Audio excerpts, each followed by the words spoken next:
Olá pessoal, sejam muito bem-vindos. É um prazer estar aqui com vocês. Meu nome é Wagner Fabian e trabalharemos a disciplina Olericultura.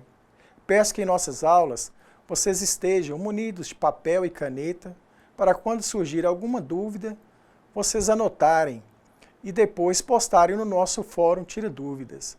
Já aproveitando a oportunidade para dizer que vai haver um fórum Tira Dúvidas para cada uma de nossas aulas.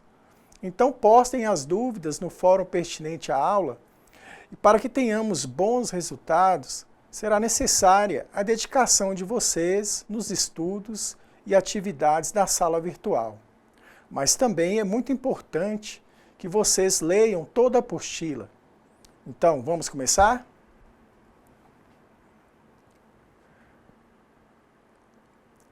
Nós vamos falar sobre a olericultura. O termo olericultura é derivado do latim olus, que quer dizer hortaliças, e colere, cultivar, e portanto é utilizado para designar o cultivo de certas plantas de consistências herbáceas, geralmente de ciclo curto e tratos culturais intensivos, cujas partes comestíveis são diretamente utilizadas na alimentação humana sem exigir a industrialização prévia. As hortaliças também são denominadas por culturas oleráceas e são popularmente conhecidas como verduras e legumes. A olericultura não é sinônimo de horticultura, sendo este último mais abrangente, referindo-se à produção de uma grande diversidade de culturas comestíveis ou ornamentais, como a fruticultura, por exemplo, cultura, fruteiras variadas, cultura de cogumelos comestíveis, jardinocultura, que é a produção de plantas ornamentais, cultivo de plantas bulbosas, como a tulipa, cultivo de plantas medicinais e cultivo de plantas condimentares, e a produção de mudas diversas, como na vivericultura.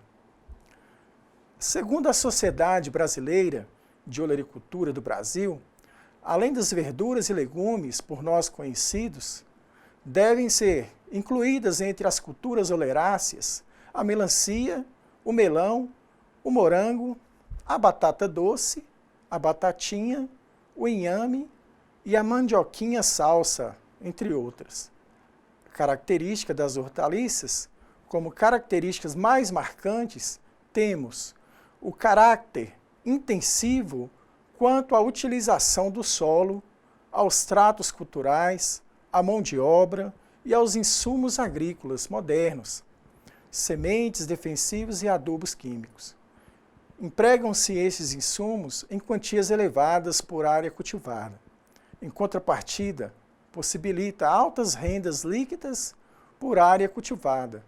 O olericultor é o tipo empresário rural que obtém maiores lucros por unidade de área explorada em relação aos demais agricultores ou criadores.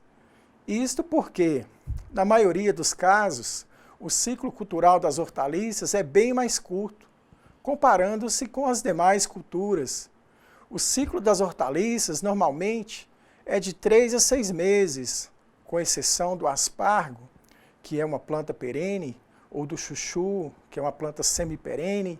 Como as áreas são menores, nós podemos aprimorar os tratos culturais, que são intensivos, podendo-se utilizar a polinização manual, a fumigação dos canteiros, a produção de mudas em recipientes, raleamento dos frutos, adubação foliar e outros tratos culturais. Com isso, utiliza-se de modo intensivo a mão de obra e a terra. Pela sua alta rentabilidade física e econômica, a olericultura permite o aproveitamento de terrenos de baixa fertilidade natural, cuja utilização seria antieconômica para outras culturas. Entendendo um pouco sobre a história da olericultura, nós podemos perceber que quando os portugueses chegaram no Brasil, os índios que aqui viviam, eles se alimentavam com algumas variedades de mandioca, vários tipos de feijão e favas, jerimum, moranga, batata doce, bedoega, tomilho, maxixe, caruru, amendoim e várias espécies de pimenta. Na Europa, era tradição agrícola e hábito dos portugueses cultivo de hortas, pois a base da alimentação eram os vegetais cozidos em forma de caldos. Aqui no Brasil, para garantir a produção dessas hortaliças, os portugueses criaram cinturões verdes, áreas de cultivo ao redor das cidades.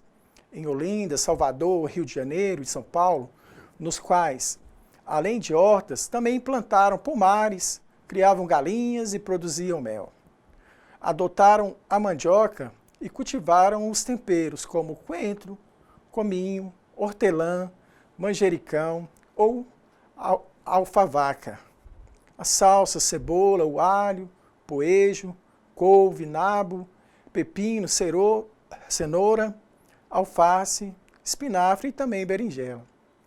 A outra influência decisiva na agricultura e na alimentação brasileira veio com os africanos, que chegaram ao Brasil a partir de 1539, que mantinham seus roçadinhos ao redor da senzala, onde plantavam quiabo, vinagreira, inhame, erva doce, melancia, gergelim, açafrão, vários tipos de pimenta.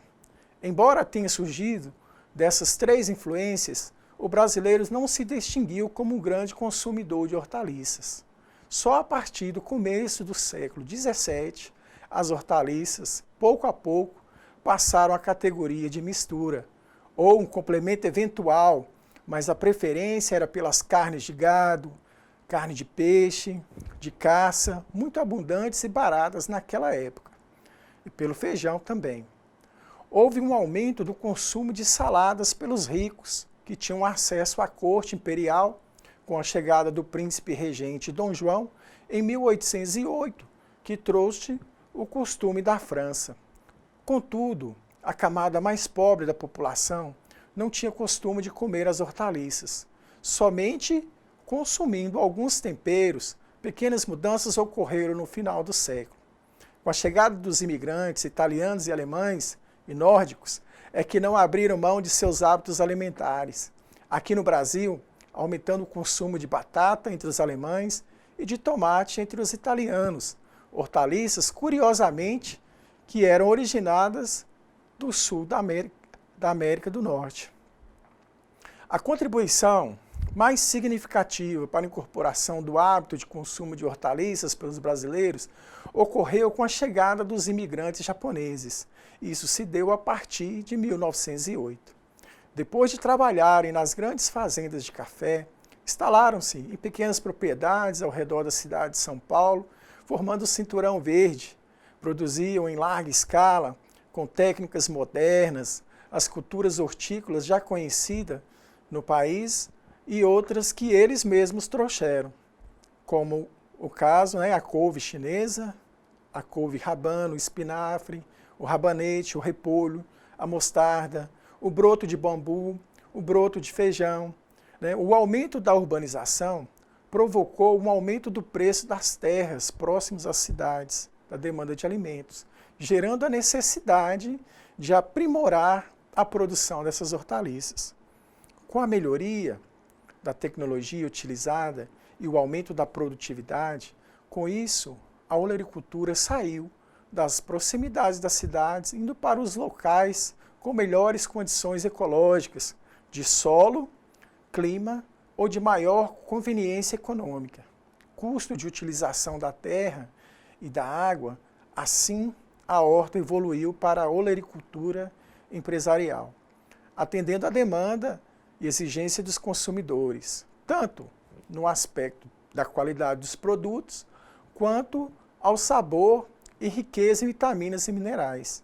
No entanto, é interessante notar que o nível de consumo das hortaliças relaciona-se com a renda pessoal, o grau de escolaridade e a cultura geral da população de um país. Na década de 1940, surgiu a Revolução Verde, onde, devido à demanda crescente de alimentos, o cultivo era feito com a utilização dos pacotes tecnológicos surgidos no pós-guerra mundial, com as grandes sobras de material de guerra das indústrias químicas e mecânicas, que incluíram o uso da mecanização agrícola, de sementes híbridas selecionadas, adubos químicos e agrotóxicos.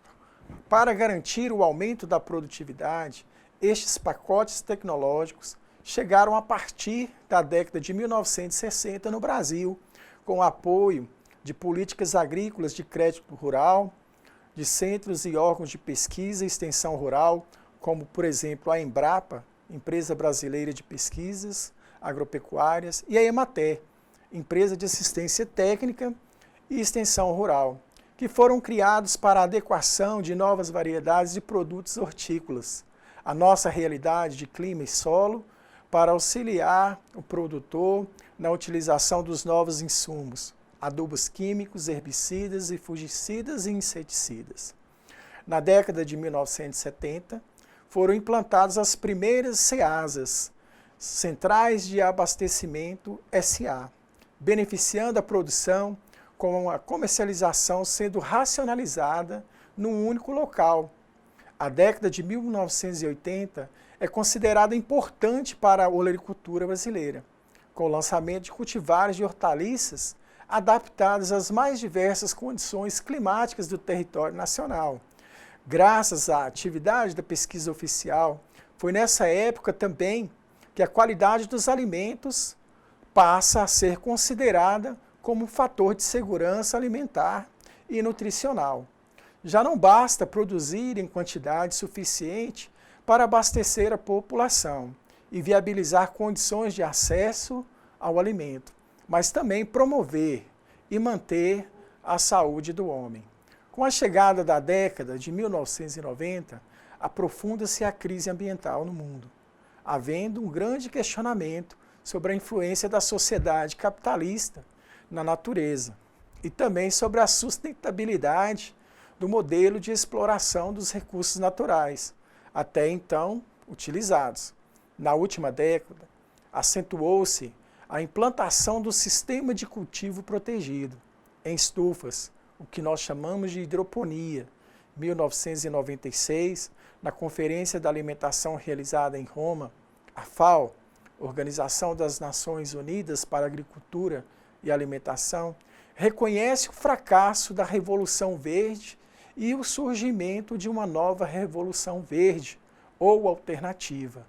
Além disso, movimentos internacionais que apontavam falhas na proposta química começaram a propor soluções para a melhor convivência com os recursos naturais, criando sistemas de produtos baseados em modelos que combatem a degradação do meio ambiente e o esgotamento dos recursos naturais, garantindo assim um alimento e saúde tanto para a atual quanto para as futuras gerações. Nas conferências das Nações Unidas sobre o Meio Ambiente e o Desenvolvimento, realizada em 1972 e 1982, e em 1992, esta última no Rio de Janeiro ficou conhecido como Eco 92 ou Rio 92, tornaram-se visíveis os danos causados pela agricultura convencional, onde o objetivo principal é o aumento da produção, mostrando que a agricultura era a fonte difusa de poluição do planeta, causando, sobretudo, pelo uso excessivo de inseticidas, como isso buscou-se uma agricultura menos dependente dos insumos químicos, onde que se quer conciliar as necessidades econômicas e sociais da população humana com a preservação da base natural do planeta, ou seja, o desenvolvimento sustentável. Os métodos alternativos de produção, onde se prioriza a interação entre o solo, planta, clima, pragas, começam a crescer, refletindo a mudança de atitude do ser humano em relação ao meio ambiente. Em maio de 1999, o Ministério da Agricultura e do Abastecimento, através da Instrução Normativa número 07, aprova as normas disciplinadoras da produção, tipificação, processamento, envase, distribuição identificação e certificação de produtos orgânicos no país. Busca-se hoje, segundo os princípios da agroecologia, o restabelecimento de uma relação saudável entre a natureza e a sociedade, e a consolidação da segurança alimentar e nutricional sustentável, como opção para viabilizar a produção de alimentos de qualidade e fortalecer a agricultura familiar. A importância das hortaliças na alimentação humana. A importância de uma alimentação saudável, uma alimentação equilibrada, é fundamental para a saúde, substituindo uma prática que contribui para o bem-estar físico e mental e social dos indivíduos. A ciência da nutrição estuda os alimentos e suas relações com a saúde, o valor nutritivo dos alimentos, o metabolismo, o equilíbrio das dietas e os fatores que interferem na saúde, os quais podem ser sociais, psicológicos, culturais e econômicos. Nos últimos anos, a alimentação saudável tem sido alvo de destaque, visando a longevidade e a qualidade de vida. Prova disso são as matérias divulgadas pela mídia, muito embora nem sempre as informações sejam transmitidas com clareza e adotadas de comprovação científica.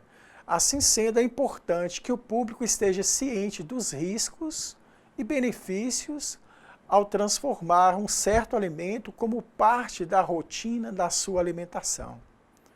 E não apenas se deixar levar pelos apelos nutricionais que muitas vezes podem ser tendenciosos ou focados em apenas um aspecto de saúde.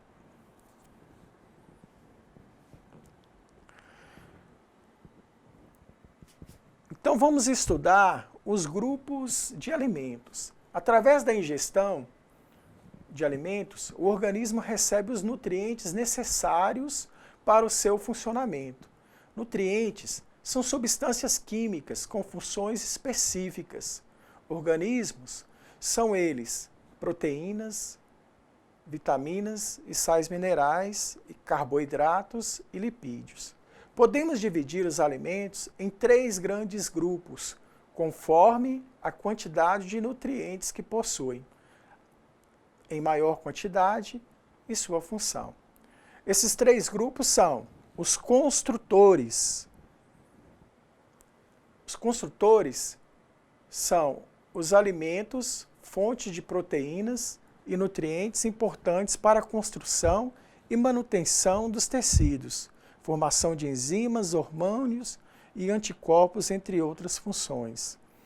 Onde esses construtores são encontrados? Nos produtos de origem animal, nas carnes, nos ovos, leite e derivados, e algumas leguminosas secas, como é o caso do feijão, lentilha e ervilha.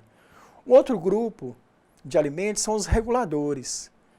Que alimentos são esses? São alimentos fontes de vitaminas e minerais, nutrientes que regulam o funcionamento do organismo, colaborando no aproveitamento de todos os outros nutrientes.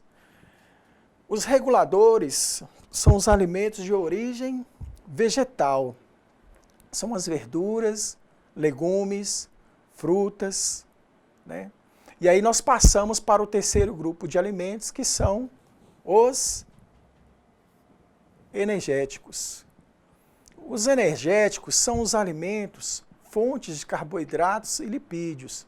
São nutrientes que fornecem energia para o nosso corpo, energia para as nossas atividades, para as atividades do organismo.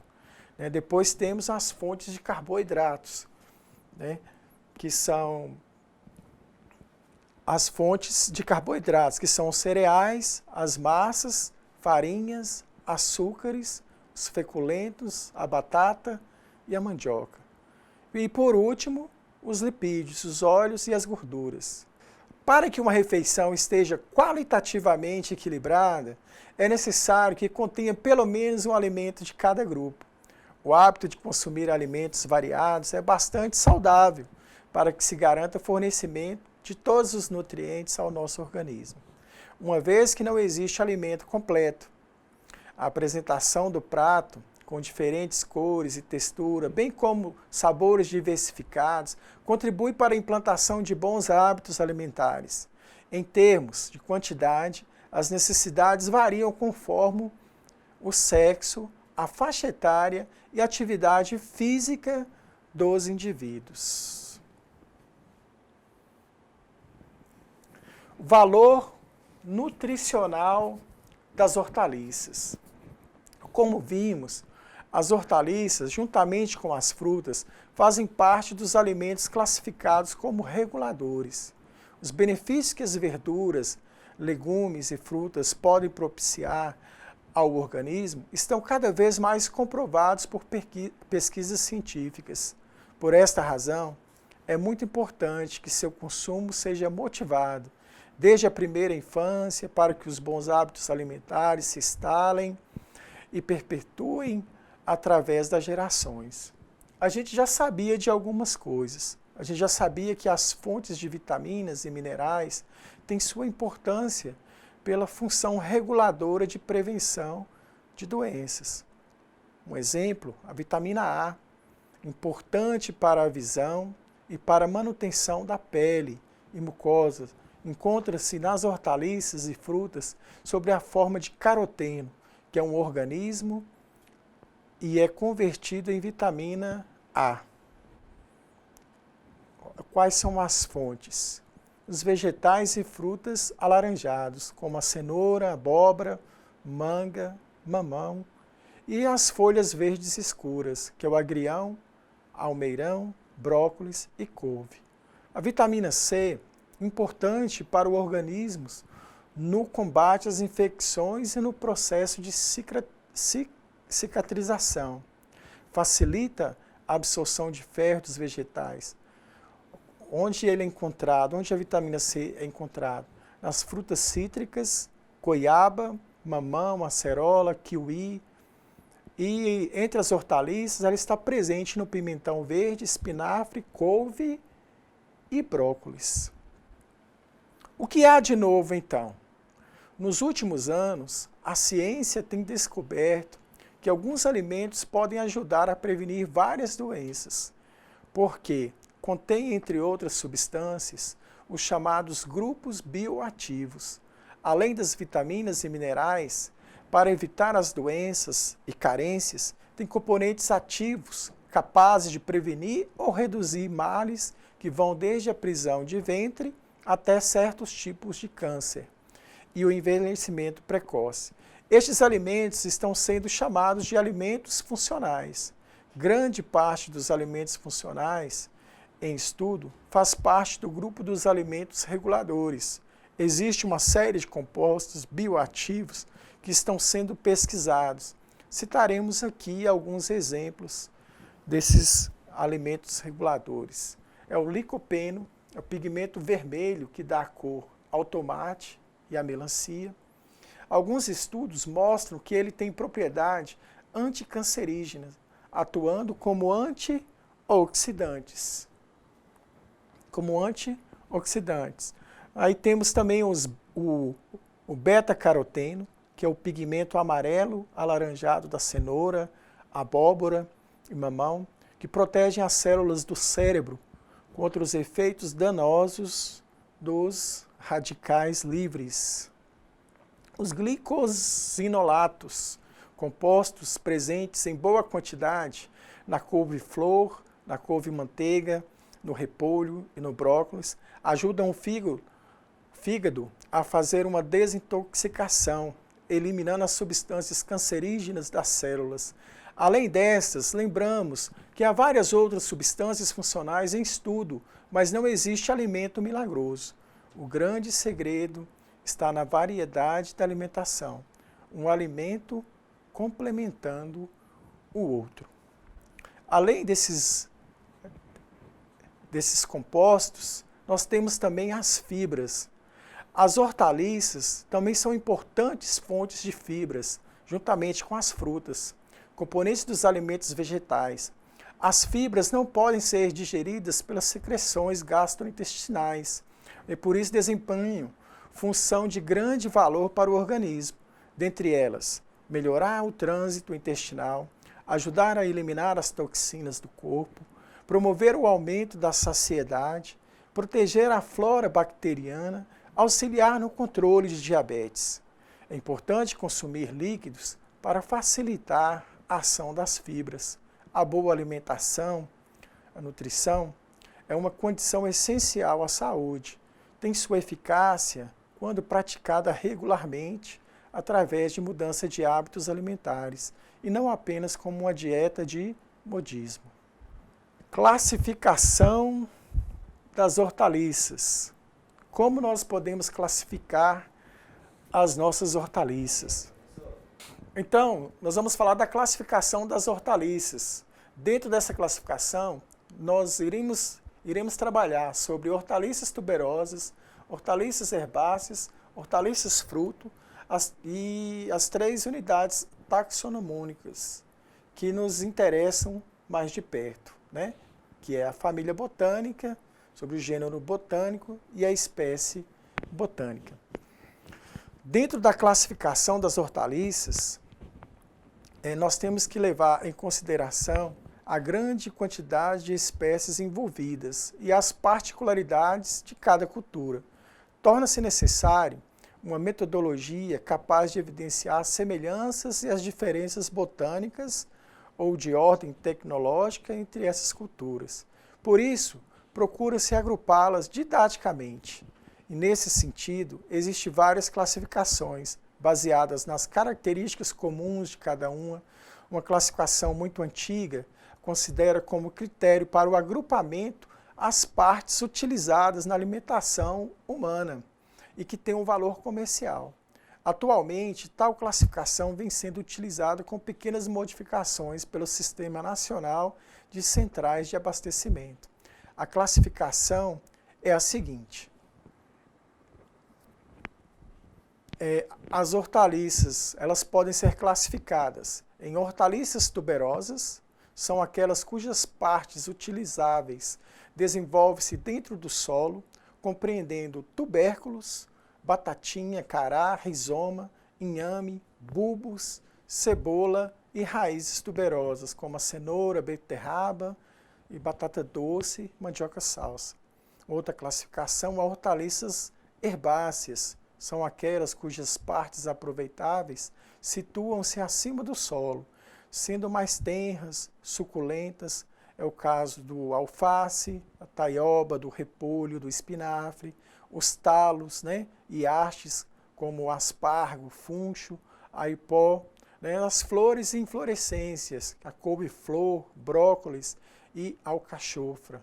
Hortaliças fruto utilizam-se do fruto verde ou maduro, todo ou em parte, como é o caso da melancia, do pimentão, do quiabo, da ervilha, do tomate, do jiló, berinjela, abóbora. Outra classificação mais simples, incorreta e pouco abrangente, também muito utilizada, é a que reúne todas as hortaliças em 2 grandes grupos. É os grupos das verduras e o grupo dos legumes. Os critérios para enquadrar as numerosas hortaliças cultivadas num ou no outro grupo seria a adequação, ou a tradicional embalagem, que é a caixa de tipo K, ele chama caixa de querosene, pois este produto era trazido na época da Segunda Guerra nesse tipo de caixa, também conhecida como caixa do tipo de tomate. Assim, os legumes seriam aquelas hortaliças consideradas adaptadas a tal embalagem. As hortaliças tuberosas e as hortaliças frutos e todas as demais hortaliças herbáceas seriam simploriamente denominadas de verduras, mesmo que a cor verde ou não predomine. Esses termos também são utilizados frequentemente como sinônimos de hortaliças.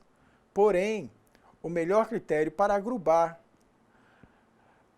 as culturas oleiráceas é considerarmos o parentesco botânico das plantas, como as vantagens de se basear em características muito estáveis. Assim, enquanto que os métodos culturais utilizados ou as partes aproveitáveis na alimentação podem variar muito de uma região para outra, conforme posições econômicas ou por simples tradição regional, as características botânicas são invariáveis. Esse tipo de classificação baseia-se no parentesco e na semelhança entre elas, utilizando-se os órgãos vegetativos e reprodutivos. Para tanto, utilizamos 3 unidades taxonômicas que nos interessam mais de perto. O primeiro é a família botânica, que é a reunião dos gêneros botânicos e afins. O segundo é o gênero botânico, que é o agrupamento de espécies afins. E o terceiro, a espécie botânica, que é a unidade taxonômica básica, englobando indivíduos vegetais muito semelhantes entre si. Essas unidades são utilizadas desde os trabalhos pioneiros do célebre professor sueco Carl von Linné, em 1707 a 1775, adotando-se um sistema binário de nomenclatura em latim, aceito universalmente, que compreende o nome de gênero e epíteto específico para designar uma espécie botânica. Como exemplo, nós temos variedade botânica e variedade cultivada. No meio técnico atual, o antigo termo variedade, no sentido de variedade comercial, plantada pelos olericultores, não vem sendo mais utilizado. Tem sido substituído pelo termo cultivar, do inglês cultivar variety, estabelecendo-se que sua abreviatura é o CV. Define-se cultivar como um grupo de plantas cultivadas muito semelhantes entre si, que se distingue por quaisquer características, como morfológicas, fisiológicas, químicas, citológicas, como é o caso do rabanete, que pode ser comprido ou redondo, ou uma face que suporta o calor sem florescer, ou os diversos tipos de tomates existentes. Tais características são mantidas inalteráveis durante a propagação da cultivar, por via sexual, ou seja ela vegetativa. A variedade botânica, ou varietas em latim, não deve ser confundida com cultivar. O termo varietas, ou abreviando-se var, é uma unidade taxonômica utilizado logo após o nome da espécie botânica, para designar uma população de planta, dentro de uma mesma espécie com uma mesma aparência, marcadamente diferente daquelas. Um bom exemplo é o da espécie botânica Brassica oleracea, originária da couve selvagem mediterrânea, que abrange algumas varietas. Muito importante, pois são muito conhecidas entre nós. Brassica oleracea, variedade captata, que é o caso do repolho, a variedade que forma cabeça. Brassica oleracea, variedade acéfala, couve-manteiga, que não forma cabeça. Brassica oleracea, variedade trunculta. Né? Brassica oleracea, variedade botrytis, que é a couve-flor. E a Brassica oleracea, variedade itálica, que é o brócolis. Com isso, podemos definir bem uma determinada hortaliça, exemplificando novamente o nome completo do ponto de vista científico, técnico ou comercial, de uma couve-flor brasileira criada para as condições de verão, quente, as regiões atuais, nossa, aqui muito cultivada no centro-sul, é a Brassica oleracea, variedade botrytis, de Piracicaba. Então, aqui na tabela, nós podemos acompanhar, né, as famílias botânicas, né, e as cultivares, né, que são representativas pela a forma botânica, no caso as solanáceas. A família das solanáceas nós temos as batatas, berinjela, jiló, pimenta, pimentão, tomate, né? As brássicas nós temos a couve, couve de Bruxelas, couve chinesa, couve-flor, couve-manteiga, né? Aqui nós temos as cucurbitáceas, que é o melão, melancia, abóbora, moranga, abobrinha. e por aí vai. Então essa é a nossa classificação atual. A influência do clima na produção das hortaliças. Os fatores climáticos influenciam de maneira decisiva na produção vegetal. E as olerícolas não poderiam se furtar disso. A influência de alguns fatores climáticos na produção de olerícolas podem e influenciam diretamente na produção. Um do fator climático, elemento climático de maior influência originalmente que as hortaliças existem, que são as melhores adaptadas a clima quente, ameno ou frio, embora essas exigências tenham sido atenuadas com o trabalho de melhoramento vegetal, que desenvolve todos os anos espécies aptas às diversas condições climáticas, porém é o fato que as cucurbitáceas, por exemplo, são melhores adaptadas às temperaturas mais altas. Assim como o tomate, a batata desenvolve-se melhor em um clima mais ameno, o repolho, a couve-flor, por exemplo, preferem climas mais frios, de termoperiodicidade e termo que se aplicam à variação de temperaturas, seja ela diária, de dia, de noite ou estacional, entre estações do ano. Esta variação influencia sobremaneira no desenvolvimento da planta. A mudança da fase vegetativa para a reprodutiva, por exemplo, em muitas hortaliças, é estimulada pela variação da temperatura. Por exemplo, a cenoura e o alface. A termoperiodicidade diária, que refere-se à diferença de temperatura do dia e da noite, exerce grande influência em olerícolas como as solanáceas, a batata e o tomate, em beterraba e no morango.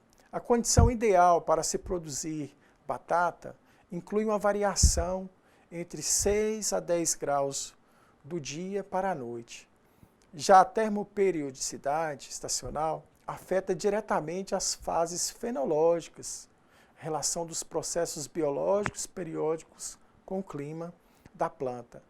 É fácil perceber que o verão e o inverno, por exemplo, influenciam sobremaneira o desenvolvimento da planta. Ainda com relação a este tipo de termoperiodicidade, podemos introduzir alguns conceitos que serão importantes. Por exemplo, a planta anual refere-se à planta que não precisa de temperaturas baixas para passar da fase vegetativa para a fase reprodutiva. Não se relaciona com o ciclo de duração de um ano. Planta bienal são aquelas que exigem frio para passarem da fase vegetativa para a fase reprodutiva. Ou seja, ela precisa de 2 períodos de tempo com a variação de temperatura e não 2 anos para completar seu ciclo em tempo e fase reprodutiva da planta. É quando ela passa a emitir flores que se transformarão em frutos e depois sementes. O comprimento do dia. O termo usado para quantificar o comprimento do dia é o fotoperíodo, que em síntese é o período de luz do dia ao longo do ano. Os dias ficam mais longos na primavera e verão eles são mais curtos no outono e inverno. Essa variação é importante, principalmente para a formação de flores e bulbos. Exemplo de influência de fotoperíodo são os dias longos. Estimula a bulbificação da cebola e do alho. Ambos são bulbos. São plantas de dias curtos. Dias curtos estimulam o florescimento da maior parte dos morangueiros e também a tuberização da batata, que é um tubérculo.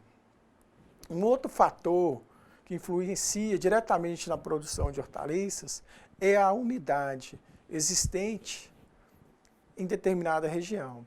A umidade existe uma definição para olericultura, que é mais ou menos a seguinte: é a arte de vender água acondicionada em hortaliças. Isso demonstra bem a importância da água para as olerícolas. Para a grande maioria delas, cerca de 75% a 90% do seu peso total compõe-se de água. Sem mais delongas, para o cultivo de hortaliças, o uso da irrigação é fundamental. Exemplos de influência de fotoperíodo, dias longos, estimula a bulbificação da cebola e alho. Ambos são bulbos. Dias curtos estimulam o florescimento da maior parte dos morangueiros e também a tuberização da batata, que é um tubérculo. A umidade existe uma definição essencial para a olericultura, que é mais ou menos a seguinte: é a arte de vender água acondicionada em hortaliças. Isso demonstra bem a importância da água para as olerícolas. Para a grande maioria delas, cerca de 75% a 90% do seu peso total compõe-se de água. Então, nós podemos entender, sem mais delongas, para o cultivo de hortaliças, o uso da irrigação é fundamental. E como nós podemos planejar a nossa horta? A horta é o local onde serão cultivadas as hortaliças, as plantas popularmente conhecidas como verduras e legumes. Seu tamanho dependerá da disponibilidade, da área, do objetivo da sua produção, do número de pessoas que estão envolvidas ali, da disponibilidade de tempo de cada pessoa, dos recursos existentes e da sua finalidade, né? Para que vai ser feita a sua horta? Para dimensionarmos uma horta, a gente deve considerar uma área de aproximadamente 10 metros quadrados por pessoa. Então, uma horta para alto consumo, as hortaliças exigem tratos culturais intensivos e diários. Uma pessoa trabalhando em torno de 2 a 3 horas por dia, ela pode manter uma horta de 150 a 200 metros quadrados em função da finalidade e da produção. Temos diferentes tipos de horta. As hortaliças exigem tratos culturais intensivos e diários. Uma pessoa trabalhando em torno de 2 a 3 horas por dia pode manter uma horta de 150 a 200 metros quadrados, em função da finalidade da produção. Temos diferentes tipos de horta. A horta doméstica para abastecimento de uma família, a horta comunitária, várias pessoas ou famílias envolvidas, dividindo o trabalho, as despesas e os produtos. Então, como vamos planejar a nossa horta? Né? Então, no planejamento,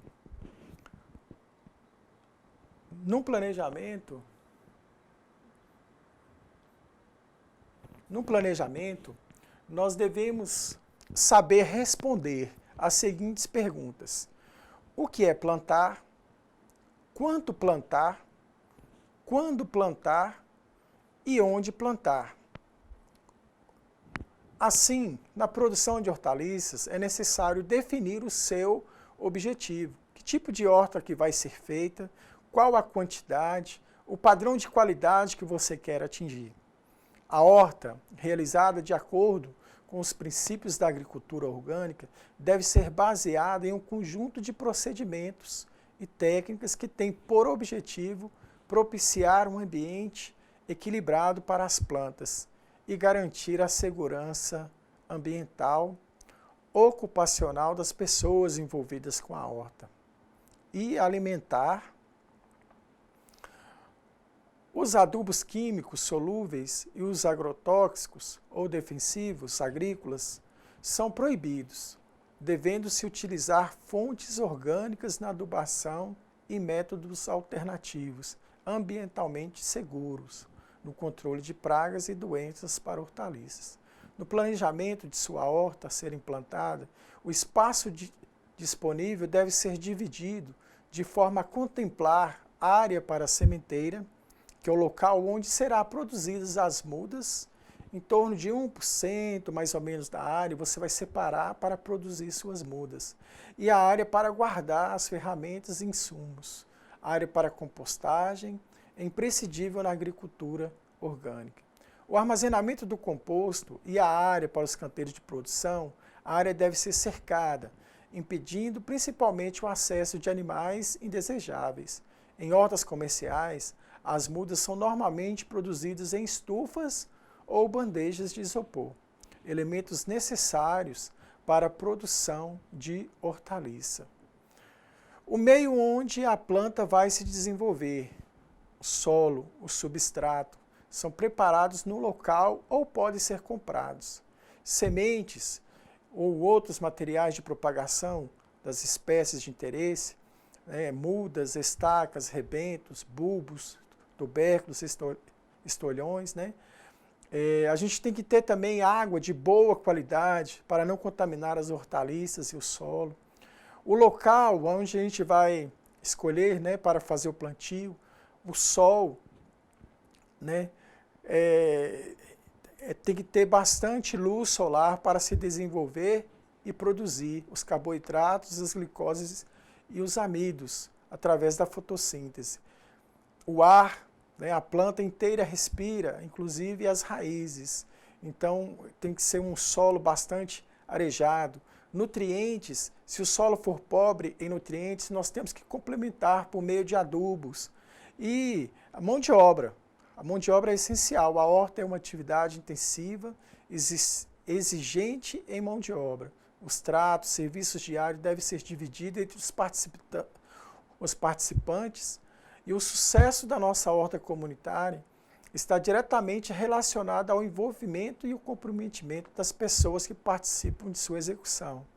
Aí nós falamos também das ferramentas necessárias. Nós vamos precisar de enxada, enxadão, sacho, rastelo, pulverizador, carrinho de mão, regador e mangueiras de borracha, conjunto de ferramentas de jardim com colheres, de transplantes e rastelinhos, pás, curvas e retas, forcados, gadanho.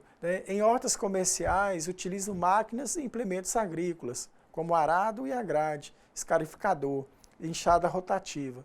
Nas diferentes operações, nós poderemos também precisar de insumos como calcário, caldas e preparados e biofertilizante. Etapas de implantação da horta. Então, para a gente implantar a nossa área, a gente tem que definir primeiro a escolha do local. Onde que vai ser o local? Em áreas urbanas, a escolha do local muitas vezes fica um pouco limitada, em função da disponibilidade do terreno. Normalmente são áreas pequenas com muitas interferências, mas devem-se, na medida do possível, dar preferência aos locais com as seguintes características: a proximidade de água de boa qualidade em abundância, então tem que ser um lugar próximo à água. A proximidade das casas, das famílias ou as pessoas e os participantes da horta, para facilitar os trabalhos e a manutenção da horta e também para evitar furtos. A área exposta ao sol o dia todo, no mínimo de 4 a 8 horas de sol, de luz diária. Então as hortaliças exigem muito sol. Distante de árvores para evitar o sombreamento e a competição por nutrientes do solo.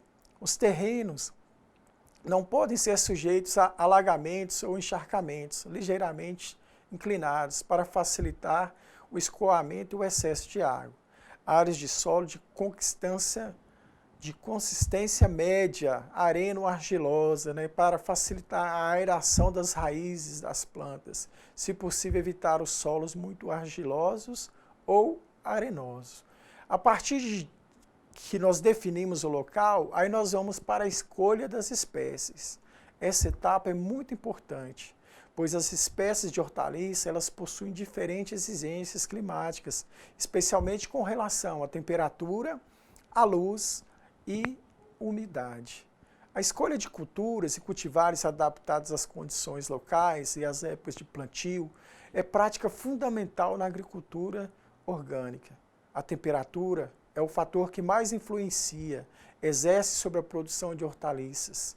Afeta o desenvolvimento vegetativo, o florescimento, afeta a frutificação, a formação das partes tuberosas ou bulbosas e a produção de sementes.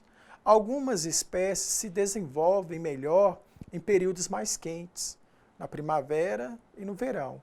Outras nos períodos mais amenos e frios, outono e inverno. E outras possuem cultivares adaptados ao ano todo. Como exemplo, nós temos alface de verão, alface de inverno, cenoura de verão, cenoura de inverno.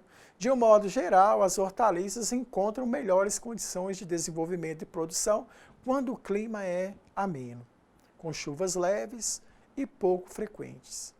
As temperaturas elevadas favorecem o florescimento e aceleram também a maturação. As baixas temperaturas retardam o crescimento e a frutificação e a maturação, podendo também induzir o florescimento indesejável. Sem generalizar, podemos agrupá-las da seguinte forma: hortaliças de folhas, raízes e bulbos, temperaturas mais amenas, que variam de 15 a 23 graus. Aí nós temos alface, couve, almeirão, chicória, rúcula, espinafre, cenoura, beterraba, rabanete, mandioquinha salsa, alho e cebola. Hortaliças e frutos, condimentos. Hortaliças de frutos e condimentos são as temperaturas mais elevadas que favorecem sua produção. Variam de 18 a 30 graus Celsius. Um exemplo são as abóboras, morango, berinjela, jiló, chuchu, melancia, melão, pimentão, quiabo, coentro. Portanto, as diferentes exigências das espécies em temperatura é que vão definir as épocas adequadas de plantio. A luz solar é um dos fatores climáticos mais importantes para a vida vegetal, pois é aquele que promove o processo da fotossíntese. O aumento da intensidade luminosa provoca o aumento da atividade fotossintética da planta e, consequentemente, o aumento da produção de hidratos de carbono, elevando o teor de matéria seca dos vegetais. A deficiência luminosa provoca um maior alongamento celular, o resultado do estiolame ou estiolamento dos vegetais. Instalação e preparo da horta. Podemos classificar as hortas como comerciais, voltada especificamente à produção de olerícolas para a venda doméstica, para o consumo da própria família. Escolares, para fins educativos e comunitárias de uso coletivo. No preparo da área, devemos atentar para algumas características. Por exemplo, a limpeza da área escolhida para a horta, a capinação, as práticas culturais como a amontoa do mato em ponto do terreno para a decomposição e posterior incorporação do solo, a queimada, que é uma prática proibida no manejo orgânico, exceto para a eliminação de plantas contaminadas por vírus e outras doenças, retirada de entulho, tocos e raízes de árvores. Locais de fácil encharcamento, nós devemos drenar bem a área, revolver o solo a uma profundidade de 20 a 25 centímetros aproximadamente, quebrando os torrões de terra, nivelando-se o terreno em áreas pequenas. Usam-se o enxadão, a enxada nessa operação. Em áreas grandes, o arado e grade tracionados por trator ou por animais, usam equipamentos que impeçam o máximo de reversão das camadas de solo e a desagregação de sua estrutura. Nessa operação, pode-se aproveitar para incorporar corretivos ou adubos orgânicos, como esterco de animais curtidos, compostos orgânicos. A construção dos canteiros para sementeiras de semeadura direta para o transplante de mudas devem ter as seguintes dimensões: largura de 0,8 metros e 1,2 metros de comprimento e altura de 20 a 25 centímetros. É um comprimento variável de acordo com a dimensão do terreno, normalmente não superior a 10 metros, em hortas para autoconsumo. Para algumas hortaliças, não há necessidade de canteiros, bastando revolver e destorrar a terra e em seguida abrir a covas, adubar e plantar. Um exemplo, abóbora, quiabo, berinjela, jiló, couve, tudo pode fazer o plantio direto. Distância entre os canteiros aquela distância que permite a circulação dentro da área, de 30 a 40 centímetros. Os caminhos, bem como as entrelinhas das plantas, devem ser mantidos e protegidos com uma cobertura morta, para o controle do mato, manutenção da umidade e do equilíbrio térmico do solo. Nos terrenos com declives, Os canteiros devem ser dispostos de maneira que cortem as águas, ou seja, devem acompanhar as curvas de nível do terreno para diminuir perdas do solo por erosão.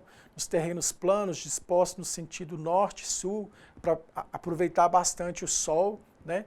Devem apresentar terra solta, sem torrões, pedras, raízes grandes e superfície plana, né? Devem ser eliminados esses torrões aí. A correção do solo, se for necessário, né, é fazer uma calagem, adubação orgânica, aplicação de calcário para a correção da acidez, dos adubos e dos compostos orgânicos para a correção de deficiências minerais e a melhoria da bioestrutura do solo. A calagem deve ser feita antecipadamente ao plantio, podendo se aplicar no sistema orgânico no máximo 2 toneladas por hectare ano, o que equivale a 200 gramas por metro quadrado. Com a melhoria do solo pelas adubações orgânicas, frequentemente incorporações de restos vegetais, a calagem pode ser suspensa.